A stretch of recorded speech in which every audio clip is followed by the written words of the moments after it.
మహిళల కోసం central bank of India ఇప్పుడు మీకు అందిస్తోంది గృహ రుణం. అతి తక్కువ వడ్డీ రేట్లకే ప్రత్యేక సెంట్ గృహలక్ష్మి. పూర్తి వివరాలకు వెంటనే సంప్రదించండి 18003030.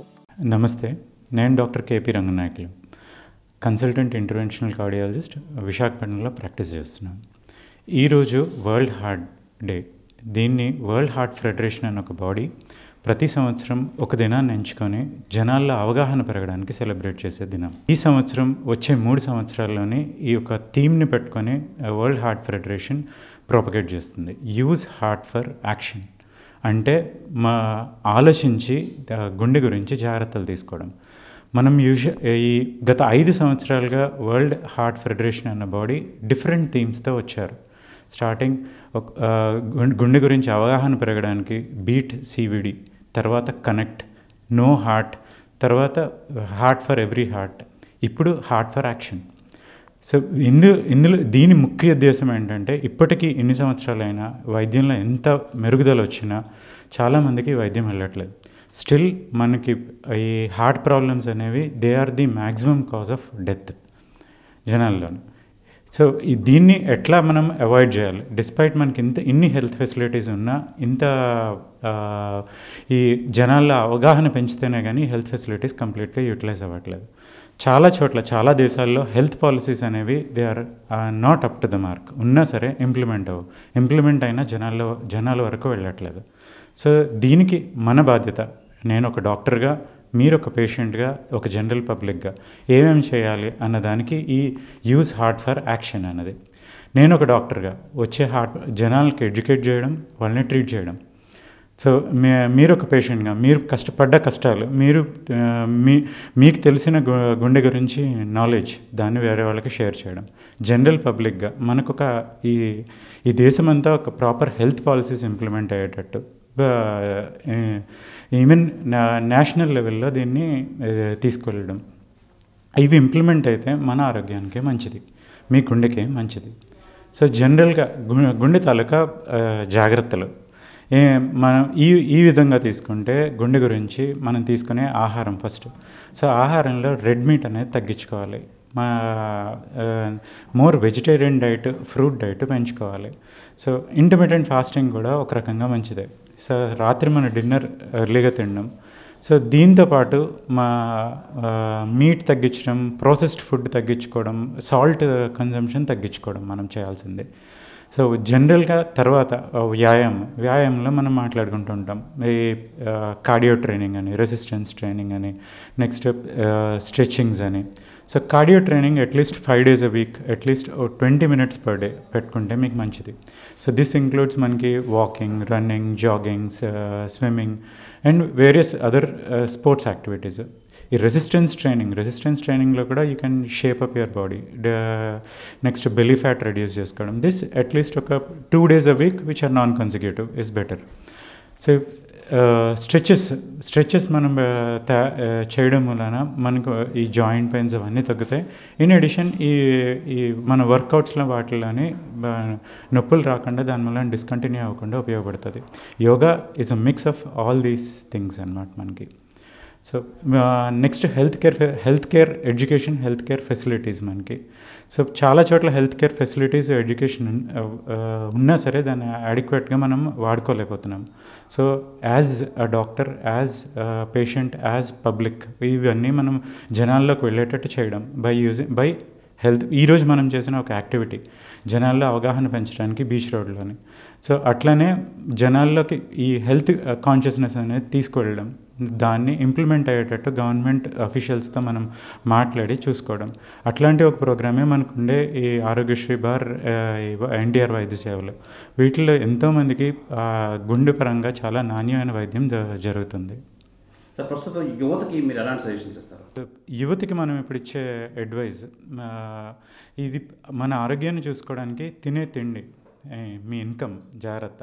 అంటే వచ్చే ఇన్కంలో చెడు ఇన్కమ్ లేకుండా చూడండి. చెడు ఇన్కమ్ అంటే ఇక్కడ తినే తిండి. సో లోపలికి వెళ్ళే ఆహారంలో మీట్ తగ్గించుకోవడం, ప్రాసెస్డ్ ఫుడ్ తగ్గించుకోవడం, స్టోర్డ్ ఫుడ్ తగ్గించేయడం మనం. సో నెక్స్ట్ వ్యాయామం డైలీ ప్లాన్ చేయండి, at least 5 days a week. And more cardio trainings మనకి బాగా యూస్ఫుల్. అండ్ అలవాట్లకు దూరంగా ఉండడం, లైక్ మన స్మోకింగ్, ఆల్కహాల్, ఇవన్నీ. హలో ఎవ్రీవన్, నేను doctor Srikanth, consultant interventional cardiologist వైజాగ్లో ప్రాక్టీస్ చేస్తున్నాను. సో ఈరోజు world heart day. So world heart day ఫస్ట్లో world heart federation, world organization రెండు కొలాబరేట్ అయ్యి ఒకరోజు మనకి వరల్డ్ హార్ట్ డే అని పెడదామని డిసైడ్ అయ్యారు. ఫస్ట్లో అది every last Sunday off September అని డిసైడ్ చేశారు. నెక్స్ట్ అది ఎవ్రీ 29th of September అన్నట్టుగా డిసైడ్ చేశారు. సో ఈరోజు సెప్టెంబర్ 29 కాబట్టి వరల్డ్ హార్ట్ డే కింద మనం అందరం సెలబ్రేట్ చేసుకుంటున్నాం. సో మెయిన్గా మనకి వరల్డ్ WHO వాళ్ళు ఒక మోటో ఇచ్చారు, యూజ్ హార్ట్ ఫర్ యాక్షన్ అన్నది. సో మెయిన్గా ఇది ఉద్దేశం ఏంటంటే ఇది జనరల్ పబ్లిక్ అవేర్నెస్ పెంచడానికి. ఎందుకు అని అంటే కనుక ఇప్పటికి కూడా ఇంత అడ్వాన్సెస్ వచ్చిన తర్వాత కూడా still cardiac diseases it is the one of the most leading causes for mortality. And in fact ఇది ఆల్మోస్ట్ టాప్ లిస్ట్లో టాప్లో ఉంటుందన్నమాట. Next comes your stroke, brain strokes and also cancer patients. So ఇది awareness, మెయిన్గా మనకి political awareness గురించి ఈ day అంతా కూడా మనం సెలబ్రేట్ చేస్తున్నాం అనమాట. సో ఇంకా కూడా మన కంట్రీ లైక్ ఇండియా ఇంకా స్పెండ్ చేయాల్సిన ఎకానమీ నుంచి హెల్త్ మీద స్పెండ్ చేయాల్సిన అమౌంట్ కూడా చాలా పెంచాల్సి ఉంటుందన్నమాట. సో దాన్ని మనం సెలబ్రేట్ చేసుకోవడం ఎందుకు అని అంటే మెయిన్గా ఈ అవేర్నెస్, జనరల్ పబ్లిక్ అవేర్నెస్ పెంచడానికి, ప్లస్ ఏవైతే మన లైఫ్ స్టైల్ మాడిఫికేషన్ ఏవైతే చేసుకుంటే బాగుంటుంది హార్ట్ పరంగా అన్నది తెలుసుకోవడానికే ఈ అవేర్నెస్ ప్రోగ్రామ్స్ అనమాట.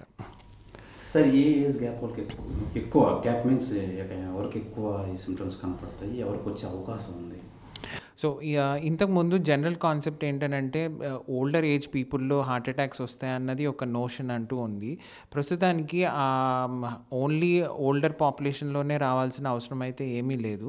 ఇప్పుడు ప్రస్తుతానికి యంగర్ పాపులేషన్లో కూడా చాలా కామన్గా వస్తుంది. అండ్ దట్ టు ఇండియాలో యంగర్ పాపులేషన్ చాలామంది ఎఫెక్ట్ అవుతున్నారు. ఫర్ ఎగ్జాంపుల్ కొంతమంది పేషెంట్స్ మేము చూస్తున్నాం ఇప్పుడు 30 to 35 year ఏజ్ గ్రూప్లో కూడా మనకి చాలామందికి హార్ట్ అటాక్స్ వచ్చే కారణం అవుతుందన్నమాట.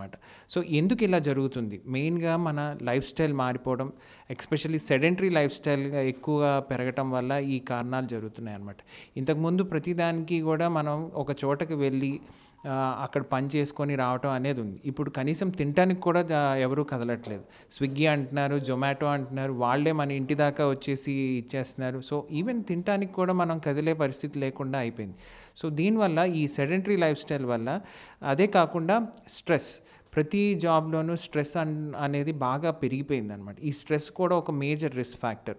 సో ఇవి కాకుండా మనకి బీపీ, షుగర్ అండ్ కొత్తగా ఇప్పుడు డ్రగ్స్ కూడా బాగా ఎక్కువైపోయినాయి. ఎస్పెషల్లీ యంగర్ పాపులేషన్లో సమ్ ఇలిసిట్ డ్రగ్స్ అన్నీ కూడా ఎక్కువ తీసుకోవటం వల్ల మనకి హార్ట్ అటాక్స్ చాలా కామన్గా వచ్చేస్తున్నాయి.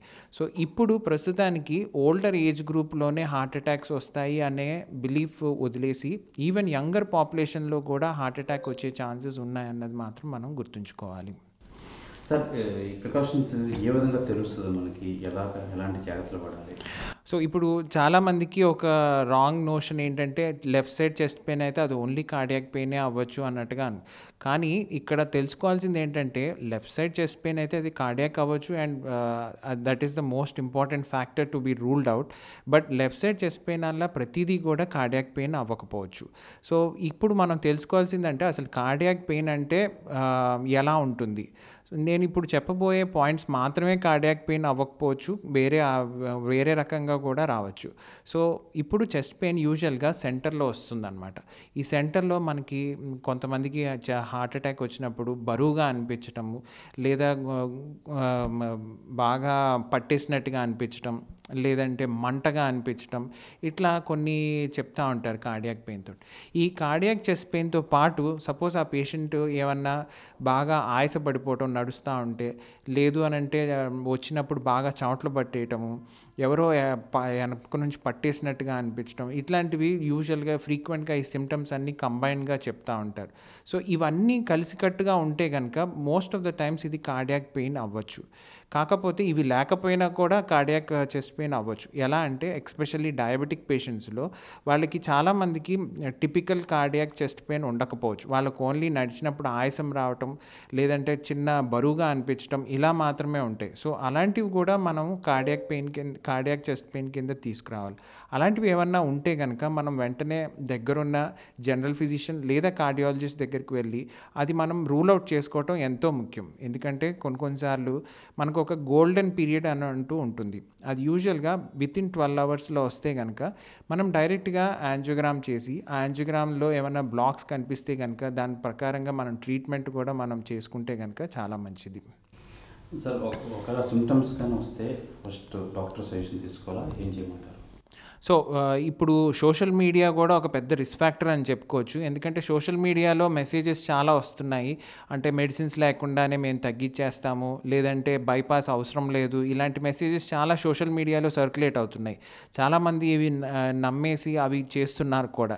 సో ఇది పెద్ద రాంగ్ కాన్సెప్ట్. ఇది సోషల్ మీడియాలో అన్నవి తీసుకోవాల్సినంత వరకే తీసుకోవాలి. ఎంత మేలు చేస్తుందో అంతకన్నా ఎక్కువ హార్మ్ కూడా చేస్తుంది ఈ సోషల్ మీడియా వల్ల. సో మనకి ఇలాంటి అనుమానాలు ఏమన్నా ఉంటే కనుక మనకి దగ్గరున్న జనరల్ ఫిజిషియన్ని కానీ కార్డియాలజిస్ట్ని కానీ కలవటం చాలా ముఖ్యం. వాళ్ళు కొన్ని టెస్ట్ చెప్తారు. టెస్ట్లో మనకి చాలాసార్లు మనకి ఏదో ఒక అబ్నార్మల్ రిజల్ట్స్ వస్తూ ఉంటాయి. కొన్నిసార్లు అబ్నార్మల్ రిజల్ట్ రాకపోయినా సరే అది కార్డియాక్ పెయిన్ అవ్వచ్చు. అలాంటివి కార్డియాలజిస్ట్లకి తెలుస్తుంది. ఇంకా ఎక్కువ యాంజియోగ్రామ్ చేయాలో చెప్తారు వాటికి. మరిన్ని వీడియోస్ కోసం ఛానల్ ని సబ్స్క్రైబ్ చేయండి. లేటెస్ట్ అప్డేట్స్ కోసం వాట్సాప్ ఛానల్ ని ఫాలో చేయండి. అండ్ లింక్ డిస్క్రిప్షన్ లో ఉంది.